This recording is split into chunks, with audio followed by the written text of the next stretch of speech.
మీ ఎలాంటి వ్యాపార ప్రకటనలకైనా వెంటనే మా ఛానల్ సంప్రదించండి. నమస్తే. ఈరోజు మన స్టూడియోలో ప్రముఖ ఆధ్యాత్మికవేత్త, ఆస్ట్రాలజర్, దత్తాత్రేయ గణపతి ఉపాసకులు మురళీధర్ శర్మ గారు ఉన్నారు. గురుగారితో మాట్లాడేద్దాం. నమస్కారం గురు. మహాదేవ శ్రీమాత్రే నమః. గురుగారు, సింహరాశి వారికి సంబంధించి ఎవరైతే నరఘోష, నరదిష్టి, శత్రువుల నుంచి ఇబ్బంది పడుతున్నారో, వీళ్ళు ఎదగకూడదని చెప్పి వేరే వాళ్ళ నుంచి కాస్త ఇబ్బందికర వాతావరణం ఎవరైతే ఫేస్ చేస్తున్నారో వాళ్ళందరికీ ఈ బాధలన్నీ తొలగిపోవడానికి జీవితంలో ఎప్పుడు చేసుకున్నా కూడా ఫలించేలాగా మంచి రెమెడీ ఒకటి తెలియజేయండి. ఎందుకంటే పక్క వాళ్ళు ఏడుపు తగులుతుందండి, ఏం చేసినా కలిసి రావట్లేదు, ముందుకు వెళ్ళలేకపోతున్నాం, ఎప్పుడు కూడా మానసిక ఆందోళన, స్ట్రెస్ ఫీల్ ఉంటుందని చాలామంది బాధపడుతున్నారు. మన కామెంట్ రూపంలో కూడా తెలియజేస్తున్నారు. సో వాళ్ళందరికీ ఒక మంచి పరిష్కార మార్గం తెలియజేయండి. సింహరాశి వారికి సంబంధించి ఏ విషయం చెప్పాలన్నా ముందు వీరి తర్వాతనే అని చెప్పచ్చు. వీరికి ఏది అవసరం లేదు వాస్తవానికి. ఎందుకంటే సింహరాశి వారు అంటేనే సింహం. ఇక ఖచ్చితంగా ఇక అందులో నో డౌట్. సింహానికి నరఘోష ఉంటుందా? ఉండదు. కానీ చెప్పుడు మాటలు వినడం వల్ల, చెప్పుడు మాటలు మనకు కథ కూడా ఉంది. సింహానికి సంబంధించో పులికి సంబంధించో ఆ నీటిలో చూపించి నీకంటే గొప్పగా ఉన్నది అంటే అది నీటిలో దొరకడము. అంటే చెప్పుడు మాటలే వీరికి పెద్ద శత్రువులు. ఇది ఒక్కటే. ఎవరైతే ముందుగా వీరికి ఫోన్ చేసి వీరి భావన చెప్తారో వాళ్ళదే పట్టుకుంటారు. ఇక అర్థమైందా?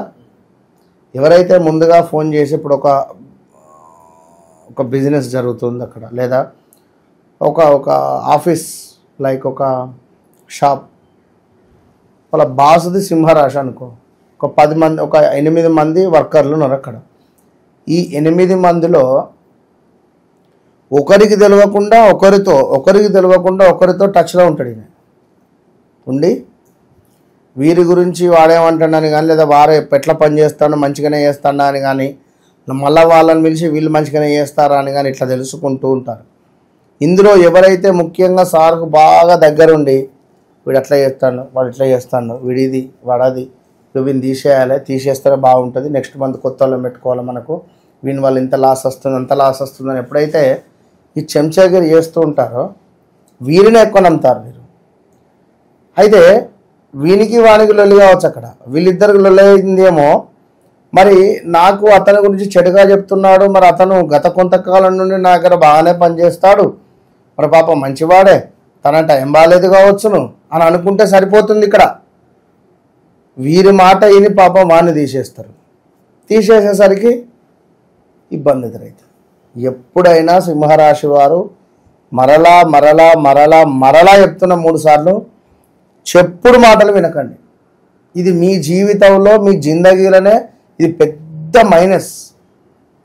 దయచేసి చెప్తున్న సింహరాశి వారు, ఎదుటివారు నా గురించి ఏమనుకుంటున్నారని మీరు ఎక్స్పెక్టేషన్ చేయడము, మీకు మీరు ఊహించేసుకోవడము, లేదా మీకు మీరే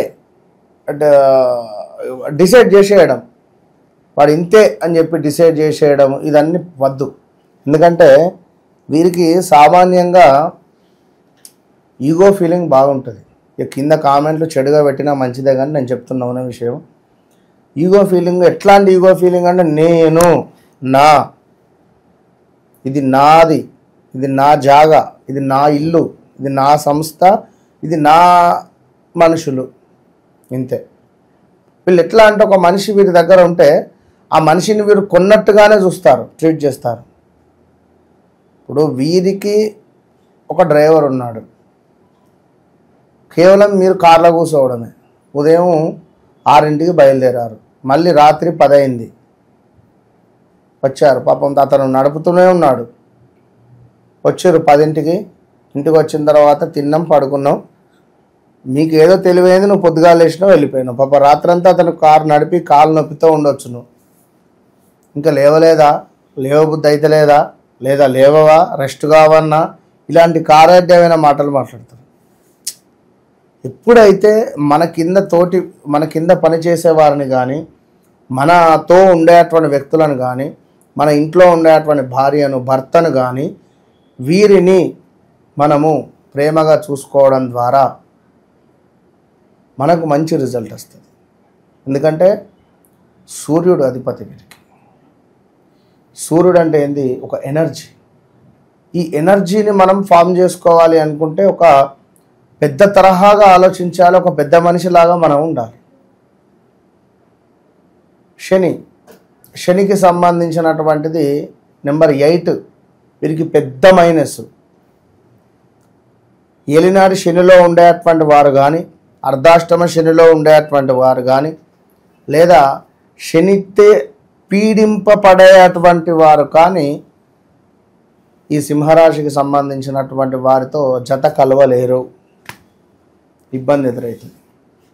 నెంబర్ 8 కానీ, నెంబర్ 17 కానీ, అదేవిధంగా 26 కానీ ఈ సంఖ్యలలో జన్మించినటువంటి వారిని వివాహం చేసుకున్న, ఈ సంఖ్యలలో మీ వివాహాలు జరిగిన, ఈ సంఖ్యలలో ఏమైనా కొత్త వాహనాలు కొన్నా, ఈ సంఖ్యలలో మీ ఫోన్ నెంబర్ కానీ లైక్ ఇంకేమన్నా కూడా చాలా పెద్ద ఎత్తున మోసం జరిగే ఛాన్సెస్ ఉంటుంది, లాస్ అయ్యే ఛాన్స్ ఉంటుంది. విడాకులు కూడా అవుతుంది కోర్టు రిలేటెడ్. సో ఎప్పుడైనా సింహరాశి వారు అంటే 10 మందికి చెప్పేటువంటి స్థాయిలోనే ఉంటారు, 10 మందికి చెప్పే స్థాయిలోనే ఉంటారు. ఇక అది ఫిక్స్ అయిపోండి, ఆడవారు కానీ మగవారు కానీ. ఒకవేళ ఇంట్లో భార్యది సింహరాశి అయితే భర్త ఆమె మాట ఖచ్చితంగా వినాలి, తప్పదు. వింటేనే బండి నడుస్తుంది. 2 ఎడ్లు వెళ్తూ ఉన్నవి, ఎద్దుల బండి, ఒక మూలమలుపు వచ్చింది, రెండింటికి 2 తిరిగితే కింద పడుతుంది అది. సో ముందు ఒకటి టర్న్ కావాలి, తర్వాత ఒకటి టర్న్ కావాలి. అట్లా సింహరాశి జాతకులు ఇంట్లో ఉంటే వారి మాటే వినాలి. తండ్రి కానీ తల్లి కానీ, అది ఏదైనా కానివ్వండి, వాళ్ళ మాట విని వాళ్ళతోనే ఉండాలి. అదేవిధంగా ఎవరి సహాయాన్నైనా తీసుకోవడానికి అస్సలు ఇష్టపడరు. ఎవరైనా ఒక 100 రూపాయలు ఖర్చు పెడితే వీరికి నచ్చదు. 100 పెట్టినావా, నీకు 1000 ఖర్చు పెడతాంటారు. అలాంటి పరిస్థితి ఉంటుంది. అదే ఎవరికైనా సహాయం చేయాలంటే మాత్రం ముందుంటారు. జారి కింద పడ్డారనుకో, ఎవ్వరు ముట్టుకోవద్దు, నేను లేస్తా, మీరేమద్దు, నాకు మీరు సింపతే చూపెట్టద్దు అంటారు. ఇప్పుడు బైక్ యాక్సిడెంట్స్ కానీ ఏమైనా జ్వరాలు వచ్చి హాస్పిటల్లో ఉన్నా కూడా ఫోన్ చేసి పలకరిద్దామన్నా భయమే. ఇట్లాంటి వాళ్ళను నాకేం కాలేదు అనుకుంటారు, ఏమైనా అందరికీ చెప్పినావా అంటారు. లేకుంటే నువ్వు ఫోన్ చేస్తే ఎత్తి కానీ ఎవరికైతే చెప్పకు, నాకు ఏ ఫోన్ రానియకు అంటారు. అంటే వీళ్ళ పరిస్థితి అట్లా ఉంటుంది. ఇప్పుడు సింహం ఉన్నది, సింహం దగ్గరికి ఒక నక్క పోయి అయ్యో జ్వరం వచ్చిందా అంటే ఎట్లుంటుంది పరిస్థితి. సో వీరి స్వభావం మొత్తం ఇంతే ఉంటుంది, ఈగో ఫీలింగ్తోనే ఉంటుంది. అందరిని నమ్మటం వీరిలో పెద్ద బలహీనత, నమ్మేస్తుంటారు అందరినీ. ఇందాక చెప్పా, అదే మనకి ఇక్కడ ఉంది. ఎవరు ఏది చెప్తే అది నమ్ముతారు. అదేవిధంగా కొన్నిసార్లు అలా నమ్మి మోసపోతారు, భంగపడతారు. ఇంకను అయినప్పటికీ కూడా వీరి ప్రవర్తనను మార్చుకోరు, మళ్ళీ నమ్ముతున్న మళ్ళీ చెప్పుడు మాటలే వింటారు. ఇంకా అదేవిధంగా తను అనుకుంటే ఎంత డబ్బైనా లెక్క చెయ్యరు. తను ఇది కావాలి అనుకున్నా, ఇక్కడికి వెళ్ళాలి అనుకున్నా, ఇది ఈ కారు కావాలి అనుకున్నా, ఈ వస్తువు కొనాలి అనుకున్నా కూడా లెక్క చెయ్యరు. స్వార్థం, కొంచెం స్వార్థం కూడా ఉంటుంది. ఇంకా అదేవిధంగా సున్నితమైనటువంటి మనస్తత్వం కూడా ఉంటుంది. ఒకవేళ తేడా వస్తే మాత్రము గ్రానైట్ రాయిగా సున్నితమైన మనస్తత్వం, చిన్నపిల్లల మనస్తత్వం. చిన్నపిల్లలు మాట్లాడితే ఎట్లా ఉంటుందో అట్లా ఉంటుంది వీరి పరిస్థితి. కానీ కోపం వస్తే మాత్రం మనం తట్టుకోలేం. బాంబు కంటే డేంజర్ ఇది. తప్పు చేస్తే మాత్రం క్షమించే మనస్తత్వం అయితే ఉండదు. ఒకవేళ వీళ్ళే తప్పు చేస్తే ఎవరూ లేని సందర్భం చూసి మెల్లగా చెప్తారు, సరే ఒప్పుకుంటారు. ఇక అయ్యో నాదేనా మిస్టేక్, సరే సరే అవుతాడు, ఓకే డన్. అలాంటి స్వభావం కలిగినటువంటి వారు. ఇంకను ఆదివారం నాడు పూజలు, దానాలు, కొత్త పనులు ప్రారంభించడము వీరికి మహా విజయాన్ని తెచ్చిపెడుతుంది. అదేవిధంగా ముదురు ఎరుపు రంగు వీరికి శుభాలను ఇస్తాయి. ఇంకా 4వ సంఖ్య గల వారితో జరిపేటువంటి ధన వ్యవహారాదులలో, ధన సంబంధమైనటువంటి విషయాలలో అంటే మనకు నెంబర్ 1, నెంబర్ 4 రెండు కూడా వీరికి ప్లస్. నెంబర్ 8, నెంబర్ 5 మళ్ళీ నెంబర్ 7 కొంత ఇబ్బందికరమే. కనుక ఇది గమనించుకోవాలి. కనుక తప్పకుండా ఈ యొక్క సింహరాశి వారు ఎవరైతే ఉన్నారో ఈ మనకు ఏదైతే నరఘోష, నరదృష్టి ఇలాంటి సందర్భాలలో వీరు మర్రి చెట్టుకు పాలు పోస్తూ ఉండాలి. అధికంగా మర్రి చెట్టుకు పాలు పోస్తూ ఎవరికైనా ఆదివారం రోజు అన్నదానం చేస్తూ ఉండాలి. అన్నదానం కానీ లేదా మనకు గోధుమలను దానం చేస్తూ కానీ గోధుమ పిండితో చేసినటువంటి చపాతీలను ఆవుకు పెట్టడము, ఆవంటే ఎద్దుకు పెట్టడం. అదేవిధంగా లేత గులాబీ రంగులో ఉండేటువంటి వస్త్రంతో చేసినటువంటి ఆసనంపై కూర్చొని వీరు జపం చేసుకోవాలి. లేదా లక్ష్మీ నరసింహస్వామికి సంబంధించినటువంటి కరావలంబ స్తోత్రం చదువుకోవాలి. లేదా అమ్మవారికి సంబంధించినటువంటి ఏవైనా నామాలు చదువుకోవడం ద్వారా విశేషమైనటువంటి ధనయోగము, ఈ నరఘోష, నరదృష్టి, శత్రుపీడల నుండి దూరమవుతారు. ప్రతిరోజు నిద్రించేటువంటి సమయంలో ఒక 4 లవంగాలు, 4 ఇలాచీలు, అదేవిధంగా మిరియాలను వీరు తప్పకుండా కూడా బర్న్ చేయాలి. వీరు రూమ్లో పడుకునేటువంటి రూమ్లో కాలబెట్టి ఎట్లా పచ్చకర్పూరము లేదా ముద్ద కర్పూరంతో ఆ వచ్చినటువంటి భస్మాను తీసి బొట్టుగా పెట్టుకోవడం ద్వారా వీరికి ఇది ప్రతి శనివారం చేసి ఆ వచ్చినటువంటి భస్మాన్ని పక్కన పెట్టుకోవాలి. ప్రతి శనివారం పెట్టుకోవాలి. ఇలా చేయడం ద్వారా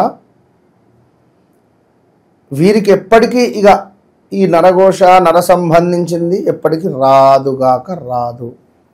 అయితే వీరికంటూ వ్యక్తిగత జాతకరీత్యా రాజకీయాలలో ముందుండాలి అనుకుంటారు, లేదా గవర్నమెంట్ ఉద్యోగం రావాలి, లేదా నేను ఫలానా బిజినెస్ పెట్టాలి అనుకుంటారు.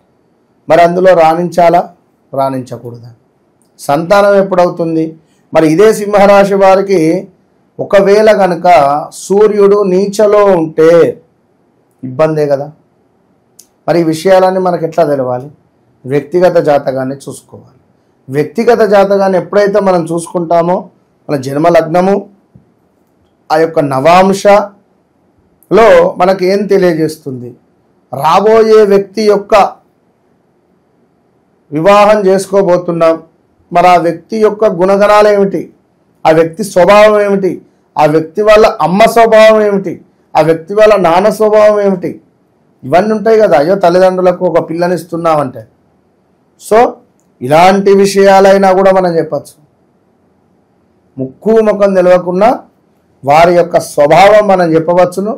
సో దాన్ని బట్టి చక్కగా మీ అమ్మాయి ఎట్లా ఉండబోతుంది ఆ ఇంట్లో, ఇలాంటివి ఎన్నో ఎన్నో విషయాలకై తప్పకుండా సంప్రదించే ప్రయత్నం చేయండి. ఎందుకంటే ఇవాళ రేపు ఒక డాక్టరు, ఒక లాయరు, ఒక చక్కటి ఆస్ట్రాలజరు అవసరం, అది గుర్తుంచుకోండి. సో సింహరాశి వాళ్ళకి ఓవరాల్గా వివిధ రకాల బాధలు పోవడానికి జీవితంలో ఎప్పుడూ చేసుకునే వీధిగా అద్భుతమైన పరిష్కార మార్గాలు మాకు తెలియజేశారు. ధన్యవాదాలు. మహాదేవ్.